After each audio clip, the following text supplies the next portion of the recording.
நீங்கள் பார்த்து கொண்டிருப்பது உங்கள் ஜாஷ்வா டிவி. சகல ஜனங்களுக்கும் நற்செய்தி.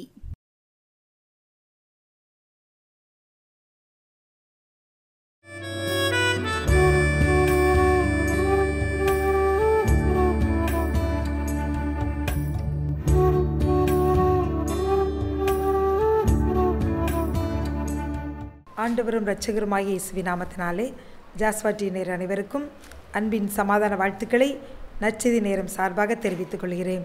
இந்த நாளிலும் தேவன் நம்மோடு பேசும்படியாக கண்களை மூடி ஜெபிப்போமா? அப்பா பிதாவே உம்மை துதிக்கிறோம் ஆண்டவரே, சோத்தரிக்கிறோம் அப்பா.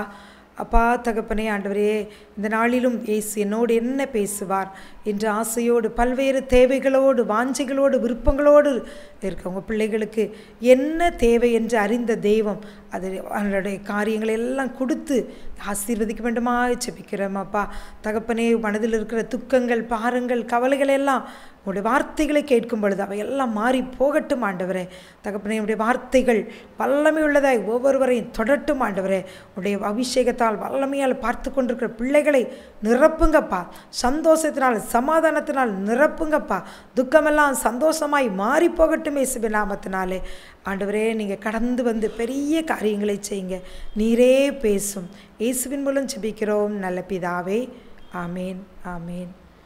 இந்த நாளிலும் நம்ம சற்று நேரம் தியானிக்கும்படியாக தெரிந்து கொண்ட வார்த்தை 1 பேதுரு 5வது அதிகாரம் 1 பேதுரு 5:7.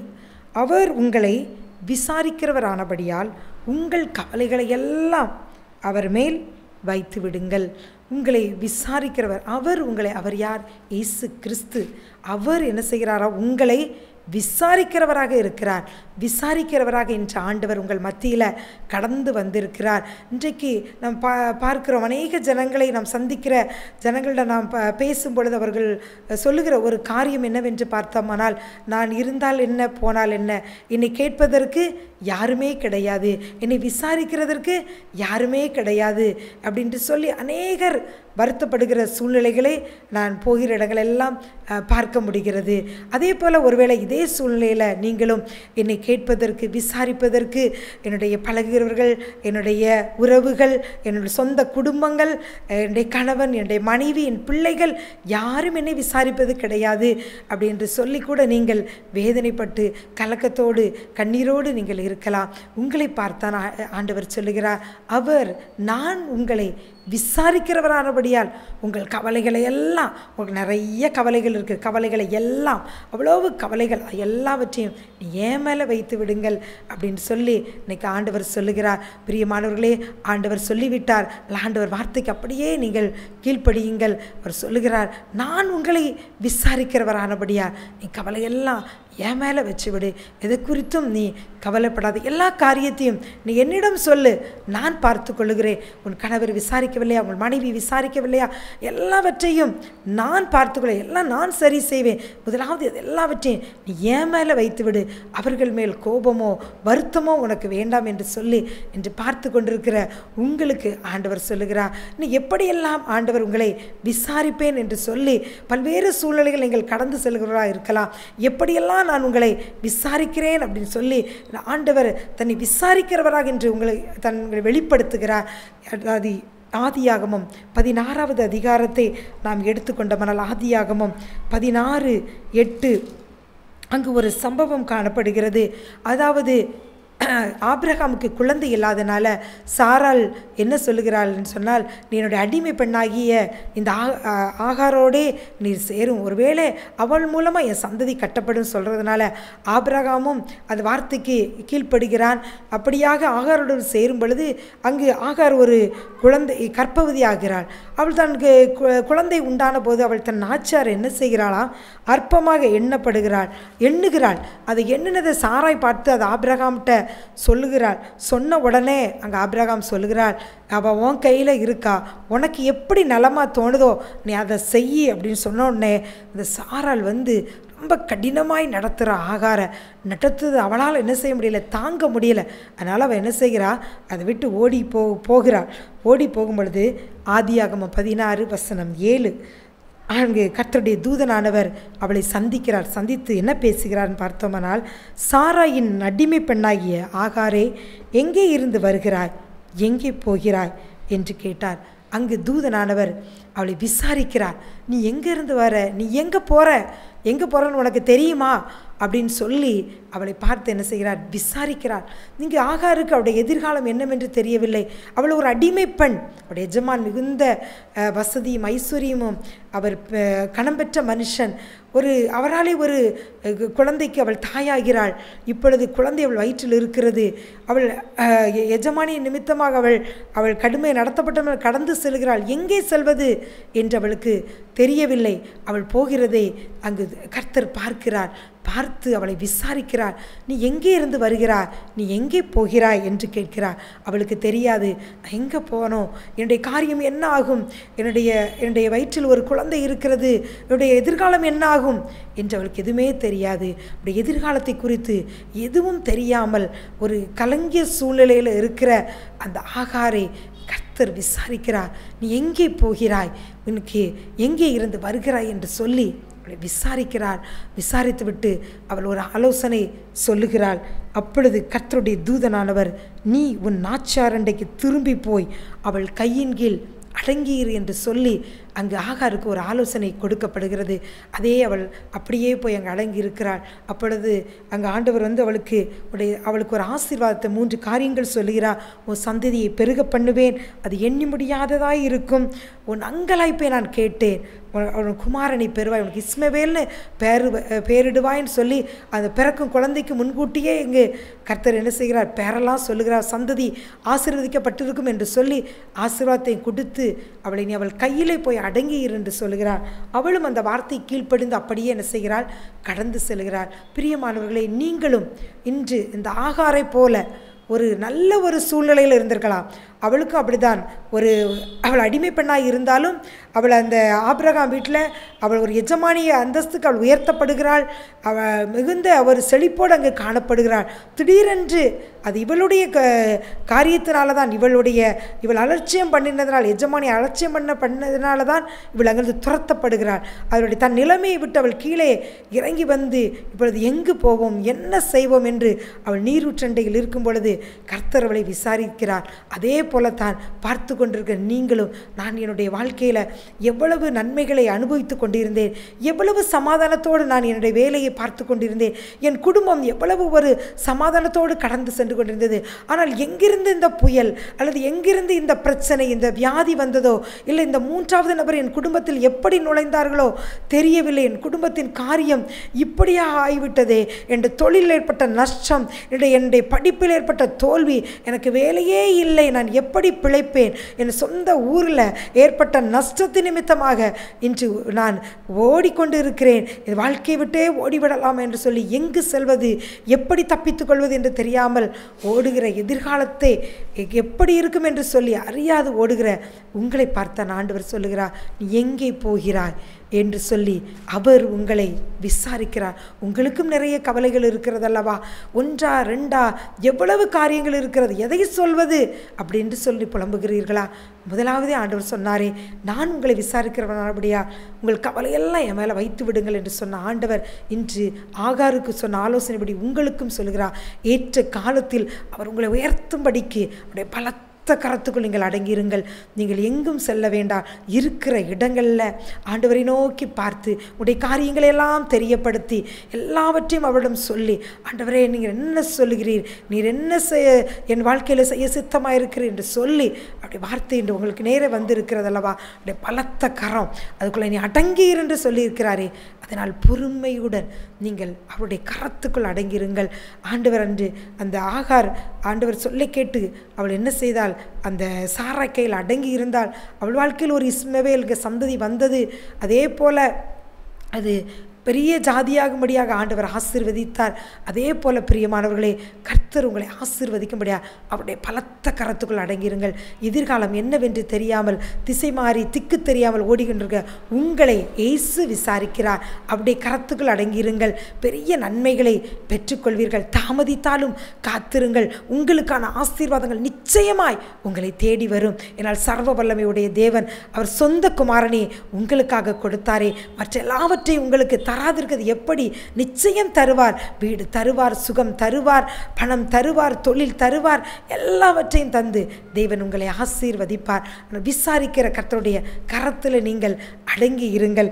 அடுத்ததாக அவனுடைய விசாரிக்கிற தேவன் என்ன செய்கிறாராம் என்று பார்த்தோமானால், லூக்கா எழுதின சுவிசேஷம் 24வது அதிகாரம் வசனம் 17. அவர் எதை விசாரிக்கிறார் என்று பார்த்தோமானால், துக்கத்தை விசாரிக்கிறார். இன்று பார்த்து கொண்டிருக்கிற உங்கள் வாழ்க்கையில் கூட பல்வேறு துக்கங்கள் உங்களை அழுத்தி கொண்டு இருக்கலாம். வியாதி, அருமையானவர்களை இழந்த துக்கம், இழந்து விடுவோமோ என்கிற துக்கம், இப்படி ஏதோ ஒரு துக்கத்தில் நீங்கள் அமிழ்ந்து கொண்டு இருக்கலாம். ஆண்டவர் சொல்லுகிறார், நான் இருக்கிறேன் மகளே என்று சொல்லி நான் துக்கப்படுகிற உன்னை விசாரிக்கும்படியாக கடந்து வந்திருக்கிறேன் என்று சொல்லுகிறார். லூக்கா 24 வசனம் 17. அப்பொழுது அவர் அவர்களை நோக்கி, நீங்கள் துக்கம் முகமுள்ளவர்களாய் வழி நடந்து ஒருவருக்கொருவர் சொல்லிக் கொள்ளுகிற காரியங்கள் என்னவென்று கேட்டார்.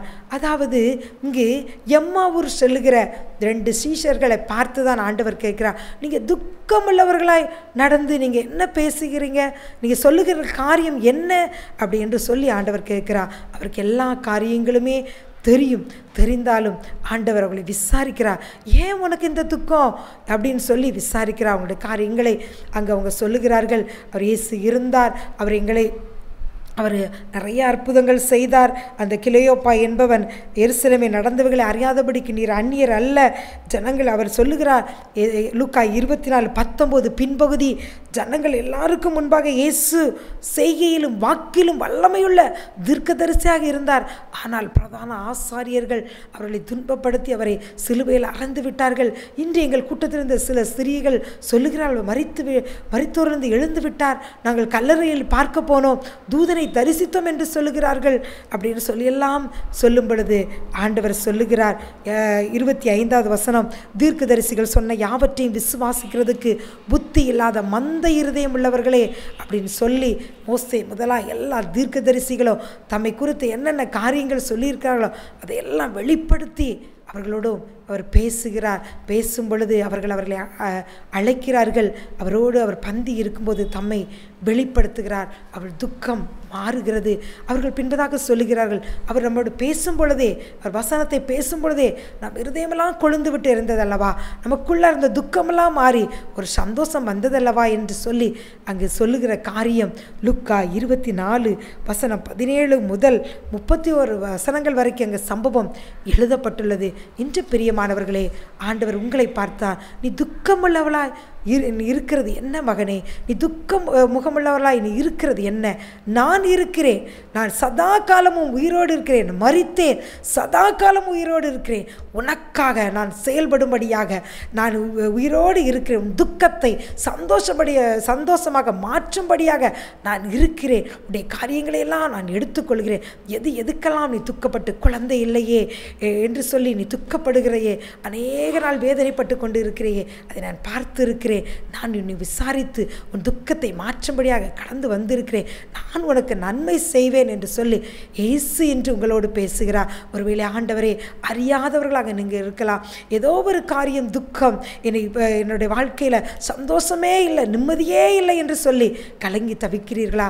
இயேசு உங்களை பார்த்து தான் சொல்லுகிறார், நான் உன்னை விசாரிக்கிற இவராக இருக்கிறேன், விசாரித்து விட்டு நான் கடந்து செல்கிறேன் அல்ல, உன் துக்கத்தை நான் மாற்றுவேன் என்று சொல்லுகிறார். உன் உள்ளத்தில் சமாதானம், சந்தோஷம், எந்த காரியத்தை நிமித்தம் நீ துக்கப்பட்டு உடைய பிள்ளைகளுடைய காரியமா இல்லை ஏதோ வெளியே சொல்ல முடியாத ஒரு காரியம் நிமித்தமாக நீ துக்கம் தொண்டை அடைக்கிறது என்று சொல்லுகிற அளவுக்கு கண்ணீரோடு இருக்கிறியே, அந்த துக்கத்தை நான் நிச்சயமாக மாற்றுவேன் என்று சொல்லி ஆண்டவர் விசாரிக்கும்படியாக கடந்து வந்திருக்கிறார். அவர் உங்கள் துக்கத்தை சந்தோஷமாக மாற்றுவார். முதலாவது பார்த்தோம், உங்கள் எதிர்காலத்தை விசாரிக்கிறார். அடுத்ததாக துக்கத்தை விசாரிக்கிறார். அடுத்ததாக நாம் பார்த்தோமானால் ஆகாரத்தை கொடுக்கும்படியாக விசாரிக்கிறார். மார்க்கு 8:5 நாம் பார்த்தோமானால், அதற்கு அவர், உங்களிடத்தில் எத்தனை அப்பங்கள் உண்டு என்று கேட்டார். இங்கு அதன் முன்பகுதியில் வசனங்கள் சொல்லப்பட்டுள்ளது. இயேசு ஜனங்களுக்கு போதகம் பண்ணிக்கொண்டே இருக்கிறார். அந்த ஜனங்கள் சாப்பிடக்கூட இல்லாதபடிக்கு அவர்கள் என்ன செய்கிறார்கள்? ஆண்டவருடைய வசனத்தை கேட்டுக்கொண்டே இருக்கிறார்கள். 8வது அதிகாரம் 1வது வசனம், மார்க்கு 8:1.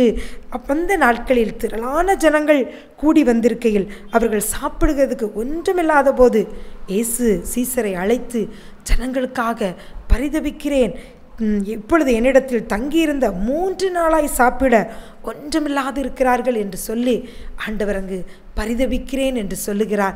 அதுக்காக விசாரிக்கிறார், உங்களுக்கு என்ன இருக்கிறது என்று சொல்லி அந்த சீசர்களிடம் விசாரிக்கிறார். இங்கே பாருங்கள், ஜனங்கள் 3 நாளாய் சாப்பிடாமல் அப்படி வசனத்தை கேட்டுக்கொண்டே இருக்கிறார்கள். அப்படி சமூகத்தில் இருக்கிறார்கள். அப்படி வசனம் அவர்களுக்கு உணவாக இருந்திருக்கிறது. அப்படியாக ஆண்டவர் வார்த்தை கேட்டுக்கொண்டே இருக்கிறார்கள்.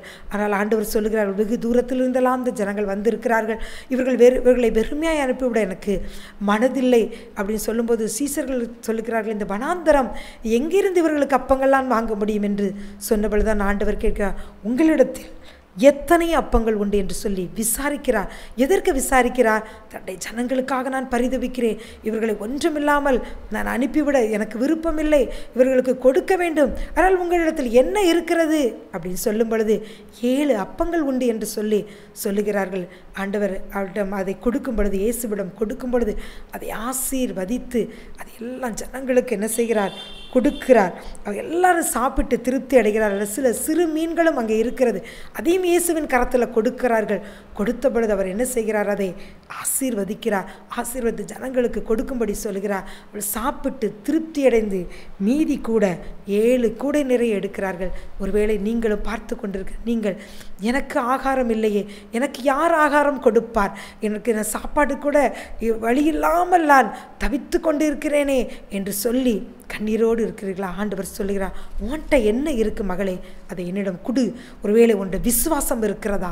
என் மேலே விசுவாசம் இருக்கு, அதை தா. விசுவாசத்தை முதலிடா வை, ஜெபி, உன்னையே எனக்கு தா. உன்னிடத்தில் அல்லது என்ன இருக்கிறதோ, உன்னால் என்ன கொடுக்க முடியுமோ அதை என்னிடத்தில் தா. நான் அதை ஆசீர்வதித்து உனக்கு பலுகி பெருக பண்ணி தருவேன். அன்றைக்கு மாத்திரமல்ல, இன்றைக்கும் ஆண்டவர் ஜீவிக்கிறார். அந்த 7 அப்பங்களை ஆசீர்வதித்து அன்று சாப்பிட்டவர்கள் 4000 பேர் இருந்தார்கள் என்று, ஏறக்குறைய 4000 பேர் இருந்தார்கள் என்று வசனம் சொல்கிறது. அத்தனை பேருக்கு அங்கு கொடுத்தாரே. ஒன்றுமில்லாத போது, சாப்பிட 3 நாளாய் ஒன்றுமில்லாத பொழுது, அங்கு வனாந்தரம், அந்த சூழல் 7 அப்பங்கள் கொண்டு இயேசு அங்கு அற்புதம் செய்தார். 4000 பேர் சாப்பிட்டார்கள்.